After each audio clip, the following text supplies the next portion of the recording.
রংপুরে শিশু ধর্ষণ মামলায় রুহুল আমিন নামে এক অভিযুক্তকে কারাগারে পাঠানোর আদেশ দিয়েছেন আদালত। ১৩ মার্চ বৃহস্পতিবার দুপুরে সিনিয়র জুডিশিয়াল ম্যাজিস্ট্রেট আদালতে আত্মসমর্পণ করেন আসামি রুহুল আমিন।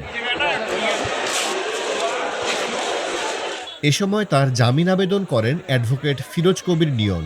আদালতের বিচারক কৃষ্ণকমল রায় শুনানি শেষে তার জামিন আবেদন নামঞ্জুর করে কারাগারে পাঠানোর নির্দেশ দেন। এ সময় ভুক্তভোগীর স্বজনেরা ধর্ষকের পক্ষে কোনো উকিলকে আইনিভাবে না লড়ার অনুরোধ জানান। দেশে কখনো আইনের বৈধভাবে এর বিচার হওয়া সম্ভব নয়। অতএব আমরা দৃষ্টি আকর্ষণ করে বলতে চাই যে ধর্ষকের পক্ষে যেন কোনো উকিল এই মামলা না লড়ে। আমাদের দাবি ধর্ষকের প্রকাশ্যে ফাঁসির রায় দেওয়া হোক বা প্রকাশ্যে তার মৃত্যুদণ্ড কার্যকর করা হোক।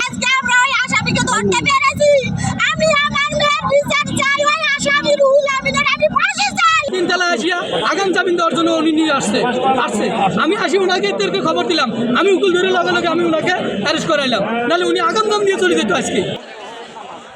একই সাথে আদালতের আইনজীবীরা আসামি রুহুল আমিনের দৃষ্টান্তমূলক শাস্তি তথা মৃত্যুদণ্ডের দাবি জানান। এই আওয়ামী লীগের অ্যাডভোকেট তারা আজকে জামিনের জন্য দরখাস্ত করেছে। এই ধর্ষণকারীর বিরুদ্ধে শিশু বাচ্চাকে অবিলম্বে এই ধর্ষণকারীর 1 মাসের মধ্যে বিচার করিয়ে তাদের মৃত্যুদণ্ড কার্যকর করার জন্য।